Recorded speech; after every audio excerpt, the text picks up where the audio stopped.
Yo, what's good, everybody? So, I actually did this video earlier, but I feel like I didn't explain myself the right way, so I'm just going to do it over. Yeah, so I was scrolling through TikTok and I saw this video that was a little bit unsettling. At first I was like, what the fuck is this? So I actually started to watch it and yeah, so my fault, work.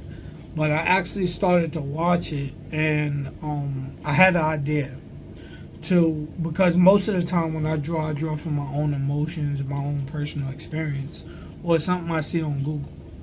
But I thought to draw his experience and put myself in his shoes and draw a picture that maybe he would draw if he was an artist, and like kind of basically learn from his experience without experiencing it, because you could tell stories through art, you could get your point across through art, you can protest through art, you could do many things through art.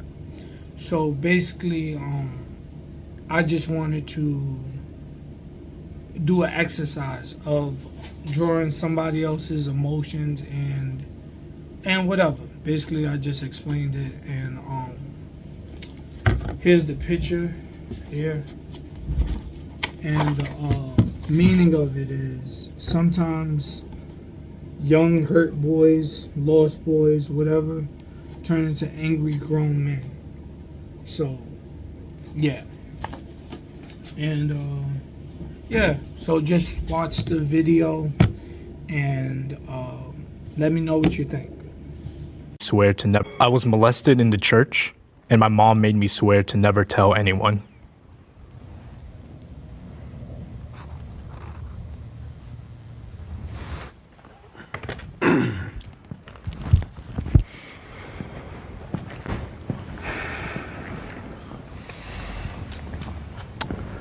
We grew up in the Mormon church, which is like super weird because we also grew up in the hood and we were in poverty.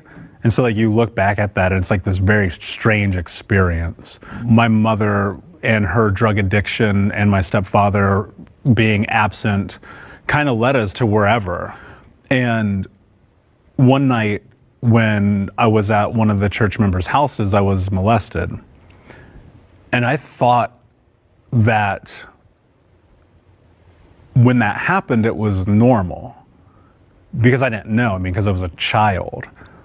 And when you're in like, I don't know, 4th grade or something, you kind of do one of those very first like good touch, bad touch classes. And I was like, oh shit, this wasn't actually good. And I went and I told my mother. I'll never forget what she said to me. She was like, you can't ever tell anyone that this happened, this didn't happen, don't talk about this.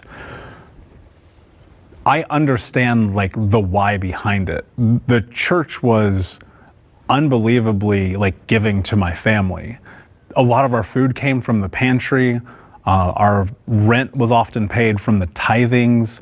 And I think that the fear that she had in that was if this got exposed, we would lose that lifeline. And I kept that secret for 27 years. And the thing that's really interesting about secrets, and the reason why I was willing to talk about this today, is because that secret ate me alive. I mean, it is probably, out of a lot of really fucked up things that have happened to me in my life, it was probably the worst thing.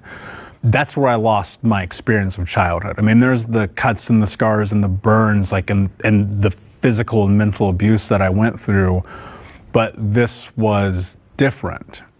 I was in survival mode. I was just trying to do whatever it took to make it through day to day.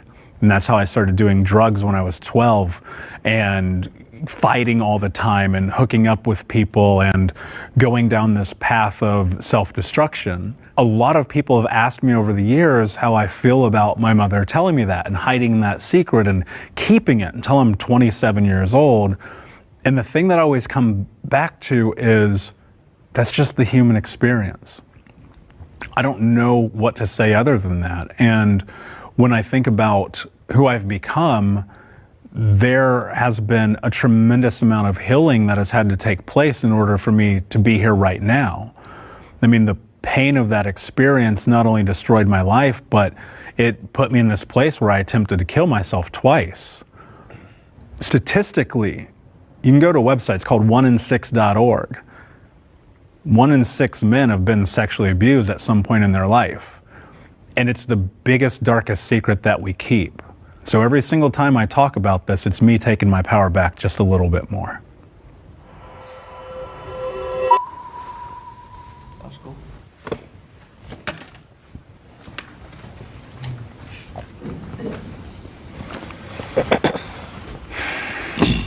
And that 1 in 6 number that you just said really stuck out to me, because I remember after the fact, it definitely made me feel less alone, but at the same time, it just kind of, I still felt isolated because, you know, it's something that, you know, as a man that you don't think that happens to you, you know, and probably as like a little boy too. It's just tough when you're in it, you know, you don't think anything of it, like the effects it has on your body and your mind and the actions that you have, you know, it's just, after you do something, you're realizing, oh shit, like I did that because of this trauma that I experienced. And it sucks to look back when you hurt people or when you push people away because of that. For me, like my experience, I was a kid and it was from someone in my family. And obviously like we're super tight. So like, I just never told anyone. It's just kind of like you're a kid, you don't know what to do. You don't know like who to go to, you know? So, and it's, especially if it's like someone that has like power, you just don't want to ruin, like, you don't want to break any like relationships. You think you're the only one going through it. Little do you know that there's a bunch of other men that's gone through it too, you know? My heart goes out to you guys. I was younger, maybe 3rd or 4th grade. We had a babysitter that was much older, and he would take me into the back room, and I was way too afraid to tell on him. He was threatening.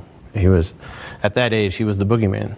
I mean, he was what was under my bed and hiding in my closet at night. I went through this process of rage where I wanted to murder this guy. Forgiveness is huge. It's the most important part, you guys. And you got to do it right, because the way I did it at first was I envisioned myself choking him out in my imagination and like holding him down and stabbing him until he died, and like feeling his life leave his body. And once I finally like felt that he was gone from this earth, I put him down in the river and watched him float away. And I really thought that was my way of forgiving him. And all I was doing was just filling myself with violent thoughts and rage.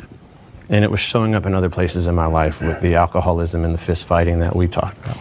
Understanding my journey in this life and taking that person and from the bottom of my heart, forgiving him. Not for him, I'll never tell him that. I don't even know who it is.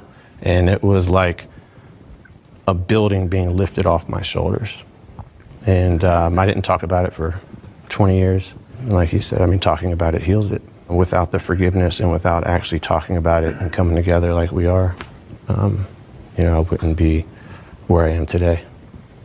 The older that I get and the more work that I do and the more I like look in the mirror, I'm like, that's not on me.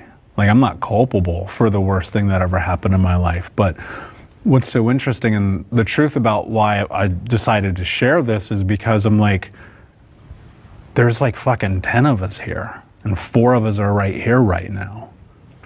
What does that tell you? Right. You know, it's not 1 in 6. Like, I don't care what that statistic says. I know way more men who would never stand up here right now. So I just want to say I'm proud of you guys.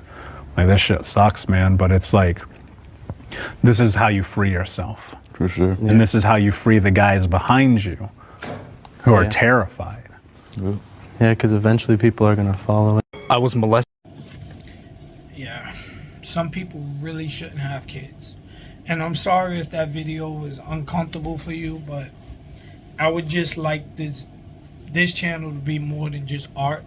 I would like it to be an outlet. I would like it to be a story for storytelling, for, you know, I would even like to throw, like I said, some movies and books in here and just talk about the art in the movies and the art in the books and recreate some of those scenes. And even the old school movies like Claudine, like, you know, I would like to draw pictures about family, about the culture, about all that stuff. Like, I like old school art. I want to bring, not to say I want to bring anything back, but I'm not into the computer art. I'm not into all that. I like graffiti. I like JJ's art from Good Times. Like, that's what I like. I like the Boondocks. I like Arcane. I like so many different types of art, and for me to just show y'all my art, or show y'all, or y'all only hear my stories, or whatever,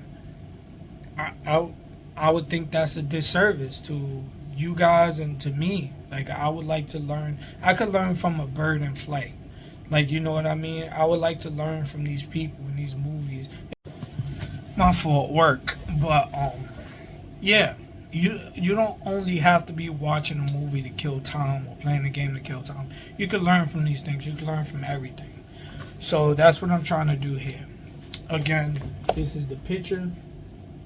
I felt like, well, I went on Google for a template and everything, but I just feel like this conveys the whole, like, emotion. Not the whole emotion, but like the sadness and like just his anger. Like, and it's not only anger that he's going through.